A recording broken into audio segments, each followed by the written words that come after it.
Hello, everyone. Welcome to week 18 of the It Doesn't Matter podcast. And we've got myself, John. We've got Bobby Platano. There he is. And we've got I am Dom. Boom! Oh, yeah. Trying to get to That's the new thing. Trying to get the boom going. All right. John, what's going on, man? I see you just got back from Minneapolis, Minnesota. Oh, that's right. Just recently went on a trip to Minneapolis, Minnesota, or St. Paul, or Bloomington. I don't even know which one. But I went to the Mall of America in Minnesota, and I was there with a friend, Bobby Gaines, who actually created the It Doesn't Matter logo that you might see on either this side or this side of the screen once we produce the show. Thanks, Bobby Gaines, for that. Thank you. All the royalties go to you. Yeah, we pay you in beer and you don't drink, so all right. There you go. Buffalo Wild Wings. Dubs. We went there to the Mall of America, and one of the most significant things that I could think of being at the Mall of America in Minnesota is that it was the site of the very first WCW Monday Nitro in 1995. So, and I took a couple pictures and I took a couple poses there, and I actually took a video, which you may see some other time on the It Doesn't Matter podcast. But it was a really cool trip to be there, and I think you guys would have enjoyed it. So. Of course. Yeah, definitely. When you went to the mall, first thing I thought about was Lex Luger walking up. Yeah. What's he doing there? Yep. What's he doing there? You stood right there. What Luger is that? I should have worn the same, Seinfeld white puffy shirt that he did when he came out. Just walk in, just... You look better than he does now in that shirt. Oh, Oh, man. Oh. Damn. Really? Wild. Already started. He's a total package. Didn't say if the package was good or not, but there we go. That's it, but you enjoyed the mall? Yeah, it was a good time. The Mall of America has everything you would possibly do on a vacation, including a theme park, an aquarium, a fancy restaurant, a casual restaurant, and a lot of shops, of course. And you can do all those things in one central location. So it was truly just a vacation in and of itself. That's crazy. Yeah. Good time. Man, I'd like to check it out one day. Definitely. One day. Yeah. Gotta see if the twins in town first, but Man, listen. Yeah, the Twins were away the days that we were there, unfortunately. But hey, Yeah, we're baseball fans, so gotta catch a game. I would just love to be in the stadium. Just a new place and go there for a non-wrestling event, right? Yeah, I've been to MetLife. Yeah, I've been to Cowboy Stadium for WrestleMania twice. And speaking of WrestleMania, one of my favorite WrestleMania competitors of all time is I don't know. it doesn't matter. It doesn't matter. Big Daddy Cool Diesel. He doesn't ride a motorcycle though. Triple H come on the bike. Was Triple it Dallas? H and Steph come out? Yeah. Dallas. Undertaker. Undertaker, Yeah, yeah. There's a few. Hey, I'll drink to that. All right. Yeah. All right. For all our audio listeners. That's it. Land Shark, the official provider or official sponsor of It Doesn't Matter podcast. For now. Week 18. If you're 18, you still can't drink, so too bad. As she said. Anyways, while you was in Minneapolis, Minnesota, or Bloomfield eating onions, I was in Hartford. I went to Monday Night Raw. Yes. Seth freaking Rollins kicked off the show. With the beautiful people. It was a good ass show, man. It's probably one of the best Hartford shows in a long time. Nah. Yeah. Vince was backstage. If you guys didn't hear about that, he's backstage. Was it? Okay. And it was a good ass show, and the crowd was amazing. Yeah. You guys watched Raw? Yeah, I did. How did the reaction sound when Cody and Seth came out? Cody, That shit was loud. yeah. It was loud. It matches whatever you probably felt over It was there. loud. And then just like last week, we was talking about like heel heat when Miz announced Dom's name. Yeah, I wanted to get your perspective seeing it live and like what was it really like? Oh yeah, that wasn't piped in. It was as is. Like this dude, he has heat. Like he can't get a word in. He can't get a word. That's And then difficult. when he slapped Cody, it was a wrap. That's very different, especially for a young guy. Like he's still basically like in his rookie years. He got it. That's tough. I gotta give him respect for that.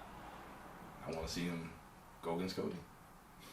Him and Cody right now? Nah, Or not right now? build up a little bit, You got your top baby face versus one of the top heels. Save that for Survivor Series? Nah, save for like Raw and like Davenport, Iowa, some shit like that. But Well, nah. the way Raw's gonna be like next couple weeks or months, they're gonna have no competitors. So I'm just saying, build something. They'll just give it away.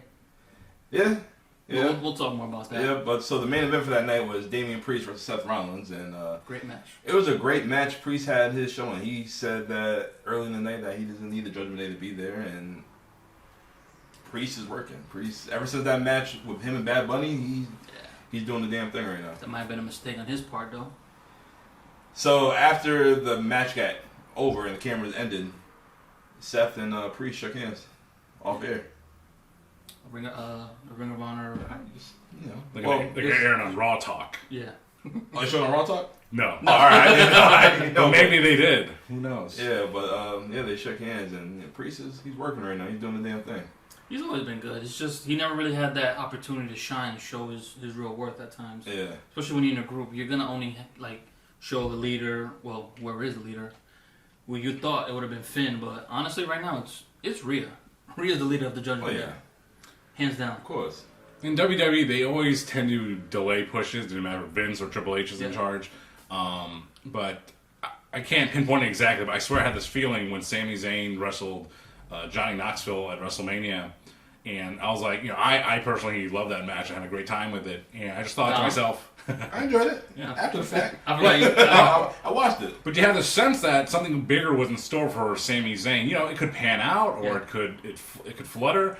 And look what happened to Sami Zayn by the very next year. Yeah, Sami Zayn was going to get over without the machine. It was going to be another Daniel Bryan situation where they just could not hold him back. Yeah, that's what they had to do. So Damian Priest, he's had a couple of Mania moments. He had that Mania moment in that tag match with Bad Bunny, and of course at Backlash this year he had that moment again with Bad Bunny. And you saw what Damian Priest is capable of, and maybe by the next year, he's gonna right to the moon. I hope so. He is a little bit older. Yeah. So, most of the guys, when they get to that age, the injuries might pile up or... How old is he? About 40. Oh, he's in his prime right now. Yeah, now, but all the years on the road, though, sometimes, But now, like they say, now, wrestlers' primes now are about 40, 45. Yeah. Everybody's at their peak. But what title is he going to get? He's not going to be Gunther for the IC title. No. Why not? He's already been the U.S. champ, right? Yeah, Twice. which is on SmackDown, and he's not going to be set for that title anytime soon. His best bet, if you want to continue to have that guy to grow, he has to be in the Money in the Bank. Or win the Rumble, one or the other. That won't happen, though. Just give him that showing. I'll give him that, but that's probably not going to happen. Depending on where they want to go and who they have for the belt. If they want to keep him with the Judgment Day, I can see that. Go get that Money in the Bank. Cody finally gets the belt and then take that belt right away. I did say a few weeks ago, I forgot what episode it was in, but I said it could be Priest leading the Judgment Day and Finn do his own thing. But what would Finn do? Yeah. He's been on his own, and he's been successful with his own gimmicks over time. But just what do you do with him again? I don't see anything right now for him. I think Finn is fine in the Judgment Day. I think they're fine as a unit. I don't see why they should do anything with them. I feel like Dom, Rhea, and Priest, they're all overshadowing Finn. Like, what's Finn really doing right now? He's just there, and he's supposed to be the main one. Yeah, I've noticed that too. He's floundering around right now. I don't think he's supposed to be the main focus. You would think that because he was the former Universal Champion, and he has the most notoriety. And it does seem weird when he's taking the job in a tag team match. That's true. And Dominik's there, and Priest is there, and it's like, why is Finn taking the L? Normally it would be those guys. Yeah, that's what you would think. But it's you don't want to do that to Dom because he's still he's still young in the industry. And Priest, he still should be protected, even though he took the loss last week. And then got a title match, so there you go. But no, the Judgment Day is a great thing right now, and I don't think they should mess with it. That's what I think. Do you think they're overexposing the Judgment Day? No. No, not yet. No. You can be overexposed any minute, any time, but right now I still think it's a solid act that they can stand behind. It is. Yeah, they gave you just enough to where you still want to see him on TV, not to where the point where you're just like, get off my screen. I'd want a T-shirt of theirs, but I don't like any of their designs. I like Rhea's. I kind of like, the real one's dope. I kind of like the Priest one. It's like the Puerto Rican flag, but in black and purple with the star. That's pretty dope. I haven't seen that one. Rhea, I think she had it on the other night, I want to say. I gotta check that. Just a fun little factoid was that one time Rhea Ripley lost her gear and she borrowed Damien Priest's pants to wear on a live event. Really? Yeah. It's like they had similar gear, you know. That's lucky. You know, the demolition style S&M gear, you know. So, yeah. That's it. Hey. All right, guys. How do you feel about Kevin Owens and Sami Zayn right now as a tag team? I don't know where this is going, to be honest. I don't know who's going to take the belts off of them, if any, at any time, but it seems like they're trying to have some kind of issue with Kevin and Sami, but it's not working out the way they want it to be. I think that's their banter. That's their rapport, is that they're friends. Yep. They love each other, right? But they're always going to bicker. But it doesn't mean they're not friends. You know, that's just their chemistry and camaraderie. I love how Kevin is ready to fight anybody. Yeah. He gets so worked up easily. Yeah. Smackdown. He's ready to fight. Yeah. Let's go. Let's do this. I think it's weird, like, you know, Kevin Owens, you know, he's been there a while now. Since he debuted on the main roster? 2015, 2016? Like 15. 7, 8 years now? Yeah. Jeez. But yeah, I think what they're doing with Kevin Owens and Sami Zayn right now is like they made it to the main event of WrestleMania. Yep. They made it there. They put the tag team championships on the main stage as a main event belts, and now they're just running with them. You know, maybe you know, you're trying to think of who can uncrown them, who can beat them for the titles, but I don't think they're there.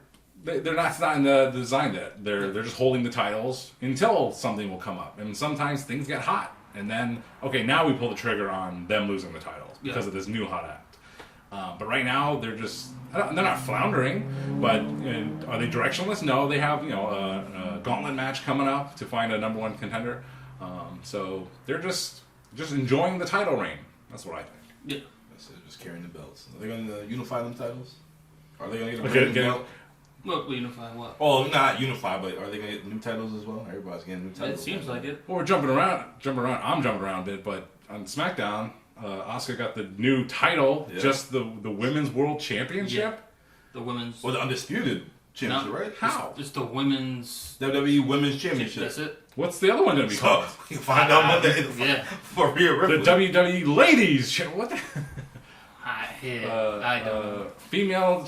I don't know. This is why I said they didn't know what to do with those belts, and they just put themselves into a corner they don't know how to get out of. Well, they gave the yellow championship to Asuka. I don't really. Just because they wanted to match Roman. Nice belt. Yeah. The white and gold, yeah. I get it. Pretty nice. Reminds me of cornflakes. The golden oats, baby, and corn. But anyway, We'll talk more about Speaking what of happened gold, Gunther hit 1,000. Oh, not excuse me. Gunther hit 1 year as the Intercontinental Champion. 1 whole year. 1 year already. He beat Ricochet last year today for the IC title. A little sad moment when Ricochet lost the title. Yeah. I didn't think they were going to do much with him as a champion, but with Gunther, he's bringing even more prestige to that belt. He was the NXT UK champion for like 800 days. Which don't really mean anything, but... You know how many NXT UK shows I watched in 800 days? 3. None. I knew it. I watched like 3. I watched a handful. Anytime you heard that there was a good match, and If it was him versus Pete Dunne, I think that was the one I watched. And he... Well, we seen that. Did you go in Brooklyn? I seen that takeover. One of them takeovers. It wasn't in Brooklyn, but they had a show on it. I did watch that. Just That was pretty that dope. match. Walter and Ilya Dragunov. Yeah, they said potentially match of the year for that one. Dragunov is he's very. Yeah, he's the one who took the title from him, right? Yep. Yeah. I don't know. I mean, Gunter, his music still plays in my head all the time, so that's how I know he's over. Because I'm still thinking about it all the time. Go, da. Yeah. And there are actually lyrics in there, which when you're live in the arena, you could probably hear them and decipher them. I'm sure I could look them up, but I haven't. It just repeats Gunter, Ring General, blah, blah, you know. But no, I look forward to him holding the title, create another record title reign. I don't know who's going to beat next in the lineage of. Honky Tonk is the longest one. Macho Man apparently held it for is number 2, maybe. Yeah. I was surprised by that, but I have to sure. look and see. But did you enjoy his match with KO on Monday? I didn't get a chance to watch Raw live, so I heard a review of the whole show and it just increased my desire to watch that match. And it was That was, It was, yeah, it was a good that was last a great match. match. And Gunther got the win with the roll up. Yeah. And Kevin Owens, him, going back to a couple moments ago, he's been in the WWE for such a long time now, and he not necessarily changed gimmicks, but he went back to his Owens fight that he came into WWE with, that he had at NXT. And it's like, why go back to that? He had the stun Owens stun thing for a while, but then once he had that feud with Stone Cold, I guess it was done. Yeah. Even though he still uses the stunner. But it just seems like he went back to his old gimmick. And just fight, talk shit. That's almost like if John Cena went back to the basic thugonomics thing, or if, who else had a big gimmick change? If Damian Priest went back to being the nightclub bouncer. The punishments. I was thinking about that today, his old music is like, dun, dun, dun, dun, dun, he's on that. I remember the infamy of archery or something like that. Archer infamy, yeah. But KO and his old fight forever gimmick, so that's works. Cool. Yeah. It works. It's simple, and it works, and it's believable. That's it. That is it. But other than that, it was a good show. You guys agree? Yeah. That's what I think.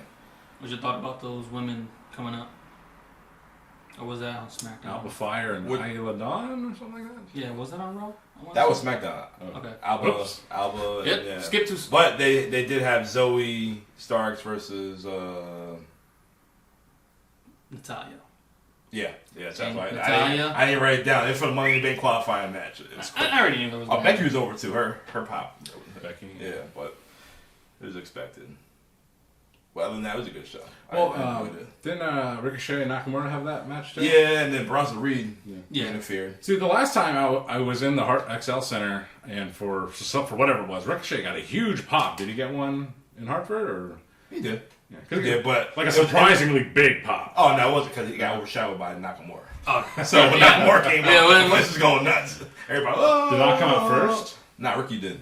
Then no, he could have been. He could have been overshadowed with people saving their energy for Nakamura. Yeah, he had a pop later on that night with Samantha in the hotel room. I'm pretty sure. Did it pop? Baby, you can't stop. He had a different land shark. That's it. Give the baby shark.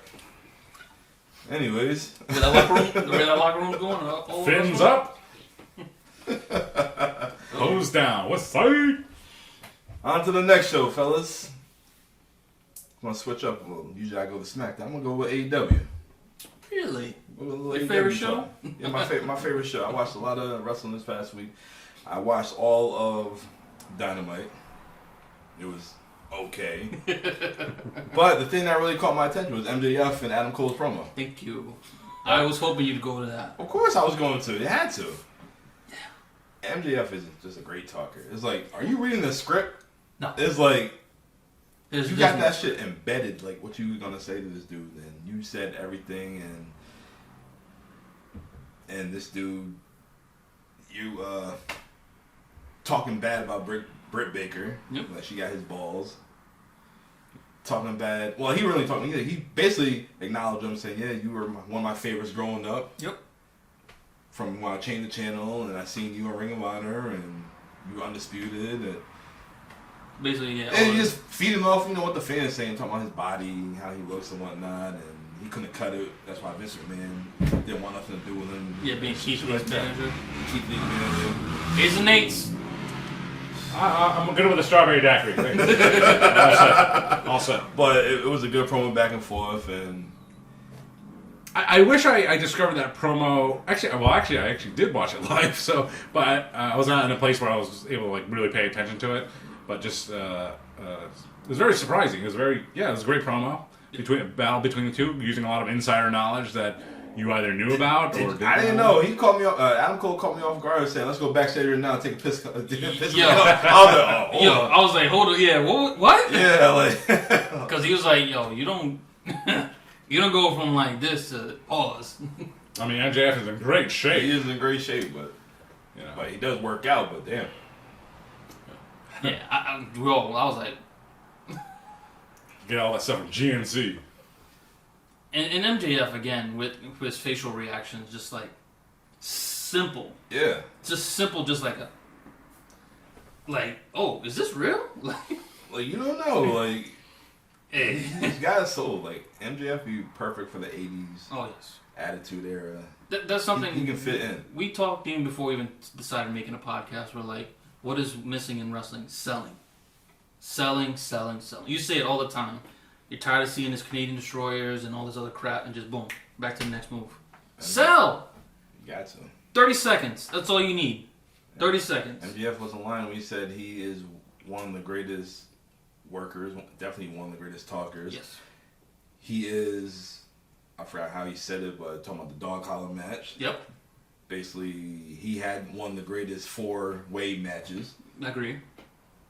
One of the best Iron Man match. Like, which I went back to rewatch because I was sleeping. Yeah, this dude, man, like, I didn't think, honestly, he gonna go an hour, but he did. He found a way, and it worked out.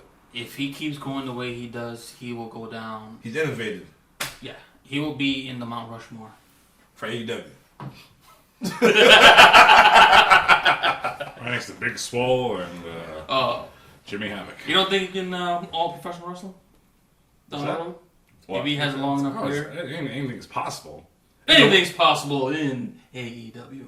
Anything. It really is. Just use the same cadence for this podcast and any sentence. I would like to have the grilled cheese. Does he really talk like that? Yes. So yeah, like Abel said, anything is possible in AEW. Just like we're finally gonna get Bryan Danielson and Okada. I am looking forward to that match. I called Don. I said, "Yeah, I'm gonna order that." Yes. Like I said, yeah, I'll host that one. As Ray would say, "Cool Ray, sign me up." Yes. That's it. Sign us all up. I am looking forward to that match. That wasn't the match I thought we were gonna get, but is the match we want and need. Brian wanted to work in Japan for the longest time, and he's finally getting Bring Japan to him. Yeah. Through the forbidden door. Bring Japan to him in Canada.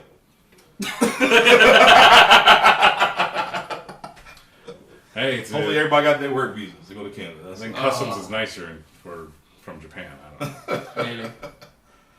So I'm definitely looking forward to that match. I'm also looking forward to Ospreay and Kenny round 2. Well, we'll talk about predictions in another podcast, but woo boy, them 2 matches alone, like you got me sold. Like I'm willing to pay the $60 to. If you haven't watched Will Ospreay, look him up. I'm telling you right now, you're not missing out. You will. Well, you are missing out. What do I say, man? You missing out. You're missing out. Don't stay that way. You'll miss out a lot. Like I know some people, when Jay Briscoe died, like they were like, never seen a Briscoes match, and it's unfathomable to me. Is that a word of the week? Unfathomable. That's your word of the week. That's your word. That they've never seen a Briscoe match, and it's unfathomable to me that you've never seen a Briscoe match, and it's like, well, unless you watch Ring of Honor, because that's primarily where they were, then yeah, you would never have seen a Jay Briscoe match. You might have heard of them, or Jack and Jerry Briscoe. Briscoe Brothers Body Shop. Yeah. Can't forget about them Briscoes. Jack and Jerry Briscoe. Yeah. So other than that, Jungle Boy and the Hook took on Vance Archer. What's his name? What's his name? No, not Lance Archer. No, it's Vance 10. It's Preston Vance. Preston Vance. Yeah, Preston Vance. He's intense. And Dralistico. What is this match? Dralistico? Like, what's his name? I don't know, Tornado Tag? Is there a robbery going on? Like, I go watch faithfully AEW, but what's going on? Like, they advertise it as one of the key main events, but I don't even know where that came from. Like, where did this come from? Like, what happened since last pay-per-view AEW had? See, when Dom didn't watch Dynamite yet, but I had, and I told Dom that there's going to be a match on that show that you're not going to like, right, for the reasons that you don't like AEW, which is that they have matches where there's seemingly no storyline present. They're just having a match, even with a gimmick, for seemingly no reason. Now, I watch AEW week to week and Rampage most of the time, and I can't specifically recall what feud if they're having to have a Texas death match or whatever they had, Texas tornado match, hardcore match. Yeah. I couldn't think of one. Yeah, Jungle Boy just got off a four-way match. Yeah. To go tag team with Hook 1 week later. It's so confused. If it was just a regular tag match, sure, but it's like they had like a death match, and it's kind of like it made no sense to me. What? And then Preston Vance bled like John Moxley. Like Moxley. Yeah, I'm like, I don't know. You can't just throw matches. Well, So the action was good, like all AEW matches tend to be, but there was no point to seemingly no point to it. And I'm like, oh yeah, I see. I see. Yeah, I was like, oh, that was like, I see that. I'm watching. I'm like, what is going on? Why am I watching this? Yeah, I agree. Because that's one thing I can agree on. I'm like, damn, should I watch Rampage last week to see what was going on? No. Like, I didn't know what was going on. I agree. I was like, no. I'm like, it make no sense. Wasn't for no title or nothing. Well, let's look at the right side. The main event: Ricky Starks, absolute Ricky Starks, and Switchblade Jay White. That they've had a feud going on for a while. That makes sense. Yeah. And what's up with the Gun Club? They're going to join Bullet Club Gold? Gun Club, ever since they came out with a real rap song, they've been going downhill ever since. Many men. 2 men. The Gun Club. Oh man! But one thing I did enjoy was the BCC versus Chaos. Yes. I did enjoy that. Who's in Chaos? Chaos, Rocky Romero with the eye patch, Chucky T, and Trent Beretta. Yes. Chaos is a faction from New Japan Pro Wrestling, led by the Rainmaker Kazuchika Okada, and also featuring Will Ospreay at one point in time. Also featuring the current New Japan Tag Team Champions Goto and this other guy with the cane. But Chaos has been a faction in New Japan for a very long time, and they're just an American contingent with the Best Friends and Rocky Romero. Okay. They were called Roppongi Vice back in Roppongi Vice. I remember Roppongi Vice. Roppongi. Yeah. I do remember Chaos, but it was LIJ as well out there, and they're still around. I mean, I used to watch Dragon Gate USA, and like 2 of the guys that were in there were the Kentucky Gentleman, Chuck Taylor, and John Moxley. So I'm like, hey, it's a Dragon Gate USA reunion, you know. Only you would think that. Only I would think that because only I watched it. Oh shit, it's a WrestleCon match. Once in a lifetime. Yeah, The Matt Hitchcock Memorial Super Show, WrestleMania weekend. So Danielson was on commentary for that match, and after the match, Danielson's a trip. it's going to be he's the Elite with Hangman and the Bucks of Youth the Hung Bucks. Pause. versus BCC. Any stipulation for that match? I don't know if I missed it or It not. probably will be. The stipulation is that they are who they are, and they're going to tear it up. Yep. For sure. And the referee's gonna say, "Oh, yep, getting back in the ring." I'm not gonna look. I don't have it in my notes, but I did a quick glance. What the fuck are they doing with Aubrey and Karen Jarrett? I think I missed that. Why are they trying to have? It was on Rampage. Why are they trying to have this chick wrestle Karen Jarrett for? I don't know. Why can Aubrey cut a better promo than some of these wrestlers in the locker room right now? I didn't see it, but was it? Well, Karen Jarrett, Really? Jarrett smashed guitar on the pay-per-view. Oh yeah, right. Yeah. I know that. You know, and why is Aubrey wrestling?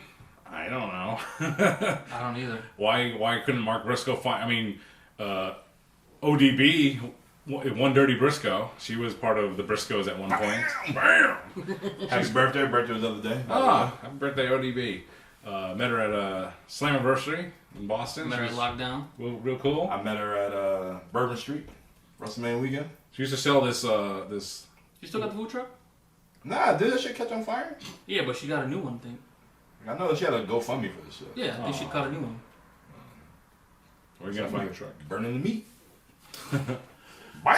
But yeah, you could have had ODB or another unsigned new wrestler to the loaded AEW roster. But they're going to have a 6-person tag team match featuring Karen Jarrett, Jeff Jarrett, and Jay Lethal versus Mark Briscoe, Aubrey Edwards, and Papa Briscoe.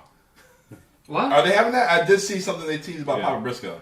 Yeah, Mark announced his special person, and that was Papa Briscoe. So yeah, that's gonna be the match. It's crazy because Aubrey was like, Cinematic? I can't wrestle you because I am a referee, but if I see you at catering or if I see you in the hotel lobby, it's on, bitch. Like, ooh. I'm like, oh, okay, Aubrey. Got a little this might go. That's gonna be a cinematic. There's no way you're gonna throw that on live TV. Shoot. Hit it with another I mean, guitar. Papa Briscoe. I think he had a match at Final Battle with Dembo. Deletion or some shit? No, it was in the ring. It wasn't. It was before the cinematic stuff. So he just did a spot or two. He was fine. You know, he was a nice guy. I saw him at Field of Honor once. And So you're basically gonna have 3 wrestlers with 3 other people just sitting there. maybe it's not going to be Jay Lethal. Maybe it's going to be Sanjay Dutt, Sanjay, Jeff Jarrett, and Karen Angle. Then you have 2 non-wrestlers on each side. and a wrestler in between the two. I mean, Papa Briscoe is not really a wrestler, but... No. I mean, Mark Briscoe is the wrestler. Papa Briscoe and Aubrey as the non-wrestlers in that match. On that one side. And the other side, the non-wrestlers, Karen Jarrett and Sanjay Dutt, even though he is a wrestler. But he's retired. Maybe. That's going to be tough to watch, but... No. Jay Lethal, I mean, come on, listen. Jay Lethal took a passed-out Ric Flair to a 2-star match last summer. What's up, sir? Sir. You know, so if Ric Flair at his beyond retirement age trusted Jay Lethal to do that, Jay Lethal can carry anything, anyone, any broomstick to a entertaining match. Give that man a title. Lethal? Yeah. The title is... He does have a title. I don't know what it is. hoping it would come to us. No, I don't know. Jeff Jarrett's lackey. Unfortunately. Well, some people aren't even familiar with Jay Lethal that much. They know he's the Black Machismo guy. That's it. And it's like, man, he had a hell of a run in Ring of Honor as the world champion. Him and Seth Rollins at the same time. Like, these guys are competing right now for the best wrestler in the world at that time. Unfortunately, one got more shine because of a different show. Seth Rollins revolved around and came back as the world champion, and Jay Lethal is fighting referee. Maybe. All right. My final AEW topic. Yeah. Your boy, Tony Khan. He had another announcement at AEW Collision on June 17th.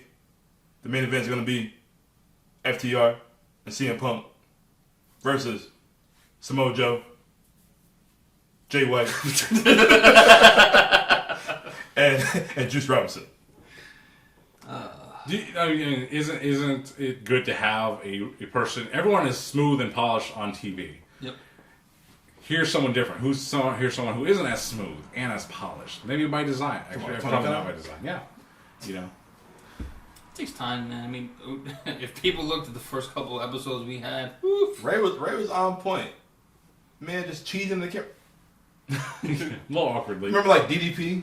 Yeah. The positivity page, whatever it's called. He just. I mean, that's not even. Hey guys. That's not even his most cringeworthy moment. The most cringeworthy moment that I can recall for TK is after Nyla Rose won the title, and he wanted to hug her. And Nyla Rose had like legit, I'm pretty sure, had no idea how to react. Like, she's a heel.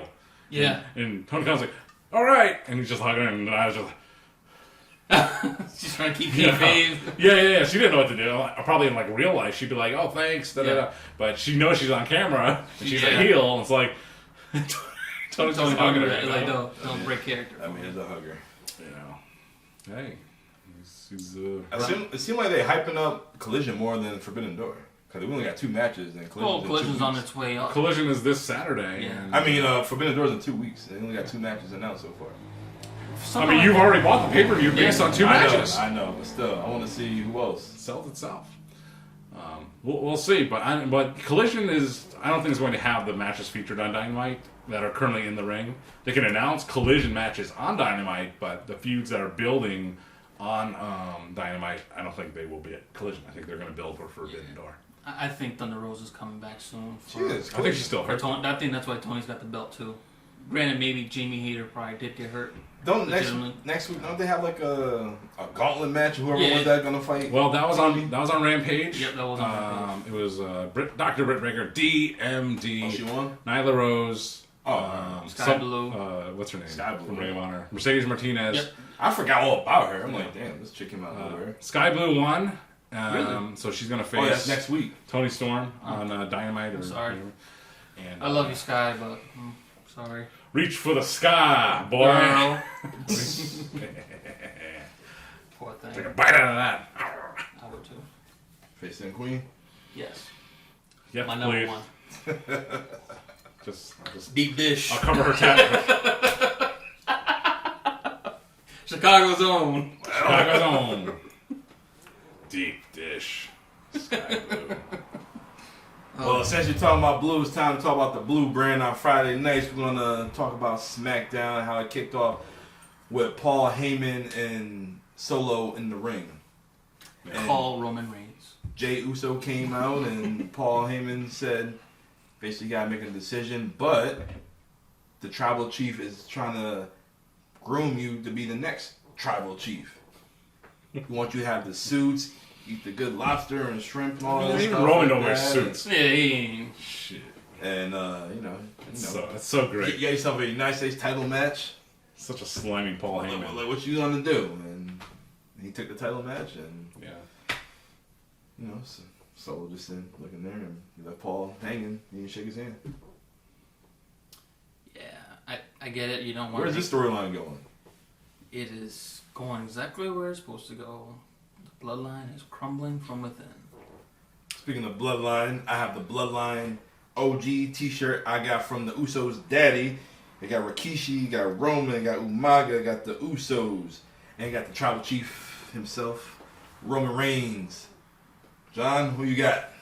I have a TNA celebrating 10 years T-shirt. And I think they just celebrated the 21st year or something like that. But so TNA 10 years, and I wore it. The reason why I chose this shirt today is because someone in our party just got an Impact Plus subscription to check out some things. So I thought it was funny to wear an Impact TNA wrestling shirt just to egg them on. Yes, I subscribe to TNA because I want to watch what's going on with the product. Plus, I want to see the origins of the Main Event Mafia. I do remember that, but I want to see how they imploded. Factions. Yeah, Main Event Mafia was dope, and I want to see Joker Sting. Like, I don't know that one. I don't remember. It was so quick and vivid to me. I gotta go back. You know what? You're gonna probably have me subscribe. It's crazy. They have Sure. mad WWF wrestlers, WWE wrestlers, and whatnot, and they did some good stuff, and I want to see. I gotta give you props for that. As someone would say, some respect. Booker T. Respect. That's the first high definition episode of Impact in 2008. Look it up. It's crazy. As much as I don't like Christian, I was texting him earlier about Christian. Like, what the fuck? I'm like, wait, the first one went for the Legends Championship against Booker T? Yeah. I know that belt most for being Rob Terry's television title. Because it just became a belt that Booker T invented, and then they tried to legitimize it. Even Devon Dudley had it for a while. I remember that. And it just got passed around, and I forgot who. Like Sonny did. With. Sunny Days. Sunny side of the ring. Over easy. He was too. Yeah. All right, Abel, tell them who you got. Rest in peace to Jimmy Rave. I got this at Moments of Dallas. I've had this shirt for a long time. I mean, with all the deaths, they say they go in threes, unfortunately. We already had our 3. It was Sheik, who we're going to talk about in a little bit. This somebody else pass in the wrestling community? Superstar Billy Graham. That's a Dusty Rhodes. Superstar Billy Graham, Iron Sheik, and Jimmy Rave a couple years ago. I didn't want to say what Goldberg would say, but we're going to leave. What Goldberg say? Who's next? We're going to leave it at that. We're going to hell. Just a moment before we get to recent events. Jimmy Rave, he was he was in Ring of Honor. He was in TNA Impact Rock and Rave Infection. I remember that. But in Ring of Honor around 2006, he was in the Embassy with Prince Nana, and they had a bigger group which featured the Monster Abyss at one point in time. Really? Damn, Embassy's still around too. Yeah, Prince Nana won't give that up. And, Respect for that. Respect. And Jimmy Rave's entrance was he would come out and he was the crown prince of the embassy. You should shower him with gifts, as Prince Nana would say, because Prince Nana was from Ghana, also from Ghana, West Africa, and he was royalty, right? And so shower the crown jewel of the embassy with gifts, and the fans would throw toilet paper rolls in the ring. And I don't know if you've seen in ECW, when they all had the Al Snow, the mannequin heads, they threw them all in the ring. Oh, man. Terry Funk threw all the chairs in the ring. They threw all the toilet paper in the ring for Jimmy Rave's entrance. Wow. And that was fun. I'd have been mad if I'd used the bathroom. Started blowing up in the damn toilet paper. And that if it happened during the pandemic, the early days. What waste, Quilted Northern. Trump. I love the Puerto Ricans. They're great. Here you go. Oh. Here's your bounty. Here's another bounty for you. Another bounty for you. I love the Puerto Ricans. Tacos. The Iron Sheik passed away recently. I was gonna get to that a little later. We still not talking about SmackDown. Fuck they benched Smackdown, Baba. Hatui! SmackDown was pretty good. Nah, it It was. was pretty good. I had Go ahead, we wanna to talk do about the Sheik. Sheik. Go ahead. No, yeah, on SmackDown they aired a nice tribute video for the Iron Sheik. Yes. So you gonna say? Yeah, what's else? We're talking about SmackDown, man. Oh, I think you want to talk about Sheik. Yeah, no, we'll get to Sheik later. All right. So Ronda Rousey and Shayna, they came out with a tag title. They had Alba Fire and Isla Dawn. Man, that's a tongue twister right there. Yeah. Basically going to unify the women, the women's tag titles for NXT. Yeah, they're gonna merge them. Yeah, And that was gonna as they should. Yeah. I mean, the NXT tag titles then came after the women's titles, right? Yeah. Because the original women's tag titles were all branded. Because Shayna said she was the first one with the NXT women's tag, right? Wasn't she the first one? They made those belts because they didn't have any women to go after her, so they just made tag team. That's what she said. I don't recall. That's what she said. I'd be surprised if they beat them. Who? Alba and I don't see that, Isla. but oof. I think Ronda and Shayna are gonna. Like I said last week, they just need to dominate. Yeah. Dominate that whole damn division. That was on SmackDown. But yeah, Ronda Rousey, it's like not earning your paycheck. I'm sure because I'm sure she has a big contract and she's just essentially doing nothing. Yeah. And she's not. No one. I mean, she's getting some heat, but not like she's not in the main program and she's not doing much of anything. I know she was injured. I think that's by design though too. I think she's purposely not trying to be in the spotlight because all the True. Yeah. Because I've seen how she is with the media and how for some reason when you're a celebrity you get sensitive. Like to me, you know what you're getting yourself into. I'm sorry, it sucks. Yeah, but she's being paid so much and not being worth it. Not making good on the terms of her deal. I mean, that's not her fault per se, but that's just the booking. So maybe she can't handle the pressure of being a top superstar. Maybe. So just to make the best of a situation, all right, we'll still use her, put her in a less profile position, and there she is on TV. If you like Ronda Rousey, if you're into that, you see your name on the marquee. Or on the TV guide, you can tune in. She got heat. They boo the hell out of her too. I'm sorry, but if you know that, play into it. Fuck these guys. Like, you don't like me because I'm famous and I came from another world? Too bad. She did that in some that's her one of her strengths is snide remark promos. I kind of like that because She's a badass. The fact that we're marks. We all want to know what's going on in the locker room. And we want to know the dirt. Give me the dirt, baby. Speaking of the dirt, they had the Money in the Bank qualifying match between Bayley and Mia Yim. You know what that was going on. Bayley won. Meat Chan. And after the match, AJ Styles on commentary, but after the match, Scarlett carrying across his wife. Take the top. COVID. She, they said. I seen on Instagram, they said she took the ashes from New York City and blew the AJ face. I fucking lost it. That red dust. That shit is funny. You guys don't know what's going on in the Northeast. It was a big ass fire broke out. He's from New York too. That's funny. There's a big Canadian wildfire, and the smoke and the ashes and the bad air came to New York City, came to Connecticut. Don't believe it. They're like, that's not real.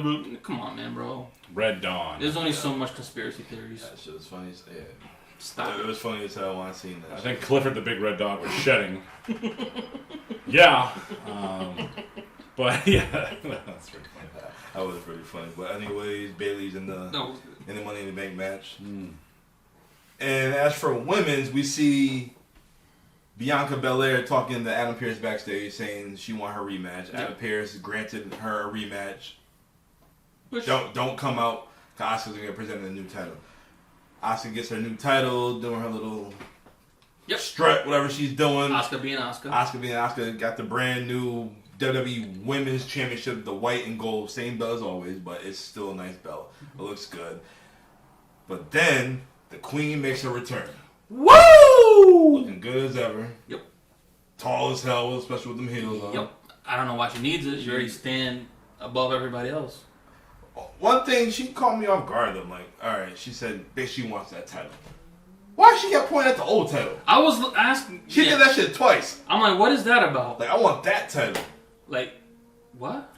Was it blue? No, it was red. That was red. So what is she trying to say about it? Yeah, I'm like, girl, you want the gold? The gold look good on you. Match your watch. But you want that title? Yeah, like, you want both to be like Roman? So she can say, I'm the double champion again? Sure, it was a miscommunication.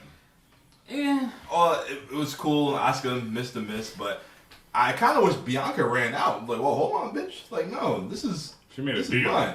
Yeah, she Charlotte ruined it for her. Why not? Come out there. Like, I'm next in line. They came back to that, and I forget exactly what happened. Backstage, she's like, she gonna get hurt, but you gonna get yours too. Like, nah, run out there. Sniffing a heel Go turn. out there. And then you could have finally teased Charlotte and Bianca another time. Non-title. All right, whoever wins this gets to face Asuka. You can even do that SummerSlam triple threat match. Oof. Or would you rather save Bianca and Charlotte for a title match instead of just a number one contenders match? You don't throw that out on TV. Although you could do that and then come back to it as a AEW match.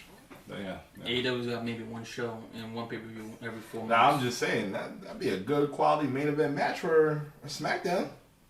With a commercial break, picture in picture. Or you could do first match, no commercials. Yeah. I tune in. Yeah. No problem. Let them get 25. YouTube exclusive. Yeah. Let them get 25. But that SmackDown women's roster, it's loaded. Especially with Charlotte and Bianca on there. I think they and Ronda, you want to? Well, Ronda's not gonna get the title anytime soon. I'm just saying. I feel like they brought her back because of everything going on in the locker room with all the injuries and the girls getting pregnant. So they were like, "All right, Charlotte, come back. We need you." All right, get off the beach, girl. Your poppy's back. You come back. All right, let's go. They lost Alexa, who hasn't really been around. They lost Carmella, who hasn't been around. So they didn't really lose anyone, I think. Yeah, that's true. So, but still, that takes away from the depth in the roster. Hey, what about Lacey Evans? Sergeant Lacey Evans. Yeah. She's not doing anything, and she's not pregnant right now. Yeah, they got 2 shows. They got SummerSlam coming up, so it was time for Charlotte to come back. Honestly, I thought she would come back after Money in the Bank, to be honest with you. Because you got to build her up for SummerSlam. Well, maybe they wanted her in London. So. Yeah. New London. Come on down. Woo! It's the Whaling City. Yeah, she ain't coming down here. Down where? Down here! Alright, guys. Main event time. Austin Theory versus Jey Uso for the United States Championship match. Uso is over, man. It could be his time to shine. That's why he's main event Jey Uso. Main event Jey Uso. It was good. I knew he wasn't going to win the title, obviously. No. Yeah, but he came out, and usually if a tag wrestler comes out as a single, you're just like, okay. But no, really, Jey really owned up to it as a single this time. So it was interesting to see. Austin Theory, not the biggest fan of him. He don't do nothing. But it's like, man, look, man, his goatee is god awful though. Seriously. Actually, it suits him. It makes him look a better heel. When he had the baby face with the chin hair like you have, it was nothing special. Talk about heels. Like my man Dan Math, heel for life. Oh man. But now, Jey had a good chance, but Pretty Deadly came out, interfered. Then Jimmy came out, cleaned house. They had to say, they're associates of Austin Theory. I'm like, why is Pretty Deadly? Yeah. That's what I was thinking. I'm like, wait, did I miss something? The Gun Club is out? Oh, yeah. Yes, boy. Oh, my God.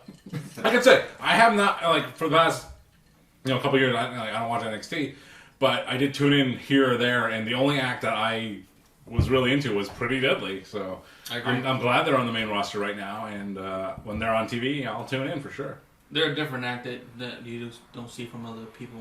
And their debut match, I did not watch, but I saw a clip of I think the finish, the blonde guy. He had the Andre in the rope spot, chest hairs, and then he got out of it and did a fake, double team spot. Then he went back in the rope. Was like, still stuck. Yep. I remember that. It's like, oh man, I gotta give him a chance. I gotta see. I'm a tag team wrestling fan, so they look like the Beverly Brothers. Yeah. I think one of the Beverly Brothers' birthday was the other day. Mike Bloom, in Minnesota. Mick Foley's birthday. Yep, recently. Mick Foley's birthday. Bang bang. All right, back to the Usos though. Before we get on this long rant. Sure. Ray's not here. We ain't doing it today. So. Huh? Like a steak. But Jimmy came and he accidentally super kicked his brother when he was hot. And Accidentally. So is Jimmy also undecided right now, or I thought he's stuck? No, actually, no. Jimmy. He's excommunicado. Jimmy is on the outs. Jay is the one who's unknown. Yeah. Okay. Yeah, I was a little confused. Jay's still in, Jimmy's out, and Solo came out and he took out Jimmy. Hope not. Yeah. And then... Hope not, because that'd be bad for the bloodline if he's out. Another brick in the wall. What they need to do. Roman's going to be on SmackDown next week, but it's time to have a bloodline intervention. It's time to get Kishi to wherever they go in there and have them fight it out. Samoan style. Whatever that is. Hey, brother. Yeah, and they put the graphic up for Roman Reigns being there next week on SmackDown. And 1,022? 1,022 days. That'll be 5 more days till he passes Pedro Morales. Who? I think he was, anyway. One of the longest reigning WWF champions. 4! Number 4. Who he beat?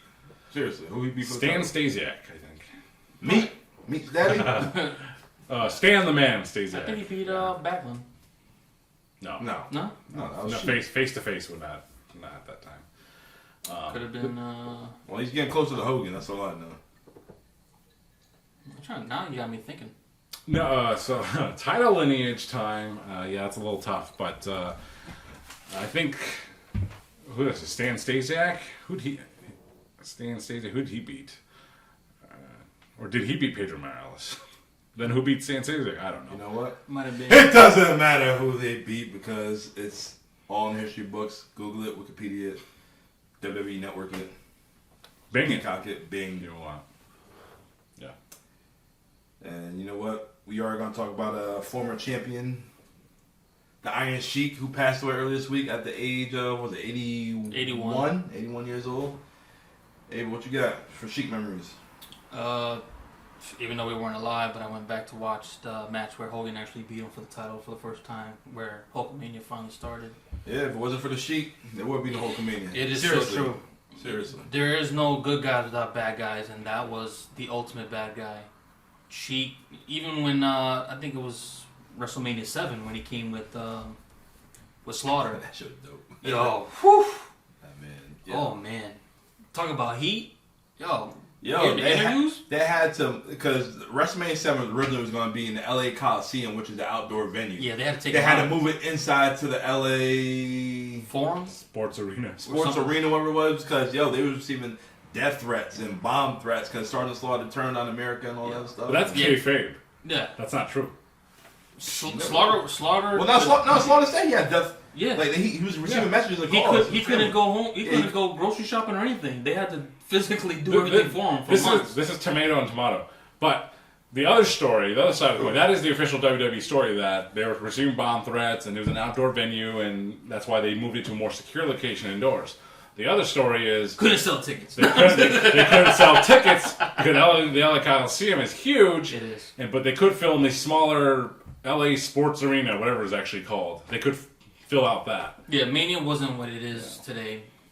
Back then, it was still building. Like we're slowly building. So you use that for an excuse? Oh, yeah, we were receiving death threats and bomb threats. Kayfabe, yeah. Couldn't sell tickets. The best example of this, is, which shocked me when I first discovered it, was like the old blue-style steel cages in WWF. It's like, why did they transition from, like, the typical fence that you see in the world, like, oh, that's a steel cage now. It's like, okay, that makes sense, but growing up, it's like, no, we were used to that big blue bar stuff. And it's like, why, the kayfabe reason why they had the blue bars as a cage was because, the camera lens had to fit inside the bars, so the bars were bigger. It's like, oh, that makes sense. And that was from, like, Classy Freddie Blassie, who said, you should make a cage with bigger bars so the camera lens can fit in there. That's kayfabe. That's fake.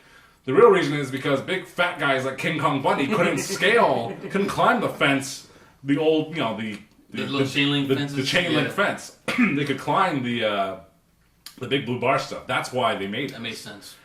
Big John Studd, Hogan. One man gang, Hogan, not little. Big asses shouldn't be in the damn cage anyway. How do you feel about the old WWE way of cage matches where you escape to win? That's how it should be. Really? As a babyface? I'm not a fan of it. The idea, so there's the two sides, like, it seems wimpy for a babyface to leave the cage, to escape the cage to win. You're a babyface. Why are you running away from the situation? Yeah. The way you flip that is, you have a really serious blood feud. You fight in a cage where the heel can't escape. Yep. You beat him so bad that, all right, I've had enough of him. And then he walks out. That's the Bruno Sammartino cage match. Yeah. And that makes sense. Yeah. Also, not the cowardly faced Hulk Hogan running away. Well, I can't. King Kong Bunny, oh no, let me get away from you and I escape the cage. I don't see it that way. No. I think it's perspective. I agree. That's the older I got, I was like, why is he running away? Yeah. Like, even Austin, I was like, damn, you really... No, actually, that's different, because when he went against Vince, he got thrown into the cage by Paul White. Yeah. But I saw it the way it was told. It was sold as, I beat my opponent so bad, he's done, and I had enough of him. I'm going to walk away. Basically, you did your own referee stoppage. It's kind of like an action movie where, the bad guy, it's like Batman. I mean, I think he did kill Joker in the first movie. But, Tim Burton. Batman punching the hell out of the Joker, and it's like, one more blow, and like he'll kill the Joker. And it's like, now you've had enough or something. I'm going to send you to prison instead of killing you. Yeah. And then he lets him live. So Bruno leaving the cage, bloodying his opponent, that's the same mentality, I think. I agree. So Bruno Sammartino is Batman. Respect. So what you got about the Sheik? Memories? The Iron Sheik, of course, again, he's before our times, really. My time is now. But the first real time I saw him he was the manager with Bob Backlund for the Sultan. The original Oos. I didn't know he was Oos. And so I don't really have any memories of the Iron Sheik. I just knew his name. Obviously, his legend was huge. Same thing Abel said about him dropping the title to Hogan. But he just wasn't really a wrestler in the era that I watched or in any of the matches I watched back. So, but because when something like this does happen, when someone does pass, you're like, I should check out a Superstar Billy Graham match. I still don't. I should check out an Iron Sheik match, and I do want to because I actually have. The Billy Grahams. Yeah. His promos. Oh my god. Promos, yeah. But holy crap. In his matches, yeah. Well, no, because when you think about during that era, we're thinking about work rate. They didn't have work rate like that. Man, Superstar Billy Graham was a terrible wrestler. But that's not the point. Back in the day, that wasn't what sold tickets. Yeah. It's all about character. That's it. Even to this day. He got a lot of character, just like the Sheik. She got a lot of character. But for me, Sheik was... I was a Hogan guy. Obviously, everybody at that time was a Hogan fan. Nah, Booby. He was a Hogan fan, but... I know. Everybody was, all about America and 100% red, white, and blue, whatnot. But he was cool. Like, you never seen, probably still to this day, you don't see the camel clutch no more. No. That move was dope. Not like that. Choke motherfuckers out with that shit. I don't really like it too much. Nah? The way Sheik did it, yes. Because he really cranked on it. He sinks it in. Yeah. But someone like, main event Mafia member, Big Papa Pump, Scott Steiner. So here, Steiner recliner. So Steiner has it on, say, Alex Wright. He's got the Steiner recliner, the camel clutch. Alex Wright's on. He's like, He puts his shoulder off to tap the mat, and then he puts his arm back. Yeah, I would say Mero, but you don't see Mero. So Mero, he sinks in pretty good too. He'll be on Collision. He'll be. He sinks in too, but the camel clutch is pretty good, and I also like his boots. Them boots is fire. I kind of lie. And when I would wear those. Paid homage to him with the boots, Yes. I'm like, I just want to kick somebody with them damn boots a couple times. And thank you, Xavier, for reminding us about the Sheik, man. yeah, it was. I thought I just saw the movie Elf. Probably was Elf. Probably was Elf. But those shoes are pretty cool, though. Yeah, it was dope. And it's different. And then he paved the way for all the other Heels, Indian, Arabian, whatever you want to call them, like Iranians. Well, basically all the Muhammad Hassan, Persian. Yeah, the Persian, The Persian. Yeah. Meowth. Meowth. And they evolved in Persian. This ain't Pokemon. Same thing. There's an evolution. Oh man. You got the Iron Sheik. We go from Sheik. wrestling to Pokemon. Yeah, Iron Sheik. You got Muhammad Hassan. You gotta reference them all. Yeah. That's it. Gotta catch them all. Muhammad Hassan was actually Italian. Yeah, that's what. That's crazy. Marco Pani. Oh man, I seen a match you did say the other day. Who was it? Wahoo?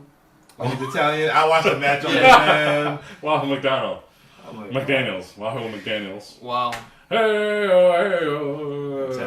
did see that. Giuseppe. Giuseppe. But to the Iron Sheik, Bubba, you'll be missed, and you were a big part of the wrestling community. And to honor you, yeah. we'll close it out with this. Fuck you, Hulk Hogan. I'll break your back and humble you. I ran number 1. All right, so we got another passing that took place 8 years ago today. The American Dream, Dusty Rhodes, passed away. Ooh, man. 8 years already. Can you believe that? Has it been 8? 8 years today. Like I said, still one of the most influential wrestlers of all time. American Dream, Dusty Rhodes. And, like, you know, not like one of his final wishes, but it's like he did not want to be remembered for being wearing polka dots. And every wrestler that pays tribute to him, including Dustin Rhodes, they wear freaking polka dots. It's like, come on, this is not what he wanted. You know, thanks a lot for nothing, you know. Dusty was the man. He was always working. Yeah. And he loved the business so much. All the guys you see at NXT who's on the main roster now, those are all his kids. I mean, it's interesting. His reputation changed over time. You know, he was I don't know if lauded is the right word. That's the word. That's the word. Yeah. Break it down. Lauded, lauded. Yeah. Yeah. I don't know if he was famous for. I don't know. But he was famous for the dusty finish. You know, they won the title. The original referee didn't see it. Yes. Reverse the call. You know, that's the dusty finish, and it was overused, and they used it a lot even throughout since it was invented, and that was a negative on his career. Oh, he's a bad booker, and. Do you like the dusty finish when it's used against the heels though, where they win the title and then they come back like no? It's effective when it's done rarely, but when Dusty was the booker, he used it a lot, almost all the time. So his reputation was just up and down over the years, but only in recent times his reputation was enhanced and improved, being as an NXT coach and trainer, and great for him, you know. And he's, you know, WWE, they produce those great documentaries, and they had, you know, ones on Roddy Piper and Superstar Billy Graham and Dusty Rhodes, and it was a great documentary. And, you know, A&E, I think they had a biography as well. Yep. And you just watch his work, and you're like, you know, man, he's another guy. Just, you know, he patterned himself after Superstar Billy Graham, a guy who was 20 years too soon, right? Yes. So Dusty Rhodes was another guy just ahead of his time as well. And that biography got me crying. I ain't gonna lie, it was tough. He ain't tell nobody that he was sick. It was crazy. Yeah. It's a sad time, and Dusty Rhodes, you are missed, and you're still acknowledged to this day. Yes. But he's just a common man. A common man. He really was a common man, though, if you think about it. Which means he's every man, everybody. Yeah. Don't be silly. Play with your Willie. Whoa. Dusty Rhodes. Jesus Christ. Cody.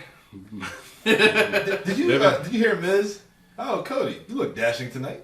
Yeah, I seen that.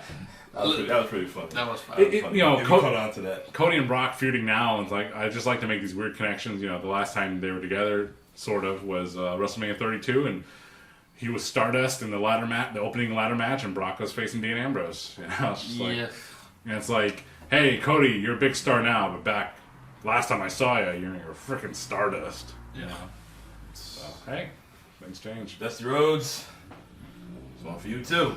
We acknowledge you too. Dusty Rhodes, baby. Hey, we might as well pour some more. Yeah, a little bit, un poquito. We got one more death anniversary. Jesus, Dom. That took place today. Everybody dies. That's Lance Archer. Nah. Oh, no. Oh, jeez. It was a sad day on Monday Night Raw. Vince McMahon's limo. And Vince. It was a sad day. Please don't. I don't want to talk about next week then. Yeah. Vince blew Yeah, up. then the week after? And the week after. Who else is gonna... Say that for next week. No. The anniversary. Chris Benoit offed himself and his family, and that storyline died with the limo. Oh. Vince was trying to finally get off TV and just do the whole backstage thing, and Vince, you're not gonna get off TV. Chris Benoit messed that up. We know Paul London did it. Paul London giggling in the backstage, whatnot. But man, this is 2007 since that shit happened. Jesus Christ! I'll never forget that. Shit. I remember that summer. That shit was crazy. I mean, did you like the conspiracy theory about the whole Benoit thing too that we talked about? It might have been staged on Benoit. Yeah, I remember I had the book. I was reading the book and whatnot. By Matthew Rendasso. Anyway. Alright, whatever. But who knows? But I know it's such a bad situation. I mean, he was being followed by somebody, or that was just the paranoia. I don't know, man. Because he had the CTE before his diagnosis. CTE. I said his brain was like a peanut, or like a 81-year-old man with Alzheimer's, some shit that they were saying. Yeah. Sad. It's sad. Sad. I. But like what Abel would say. What if Benoit didn't do what he did? What would happen with Vince? Where would we be at now in the world of professional wrestling? Well, you didn't mention who we really was going to mention. What if Magnum TA didn't get into that car accident? Exactly. That was my next topic. Happy birthday, Magnum TA. Turning 64 today. Just Thank had you, an episode of Dark Side of the Ring. His tragic story of him being the number 2 babyface on the way of being the top guy, and then rainy day, car got all driving like a maniac, unfortunately. fucked up, and yeah, but he's still here to tell a story. Thank God.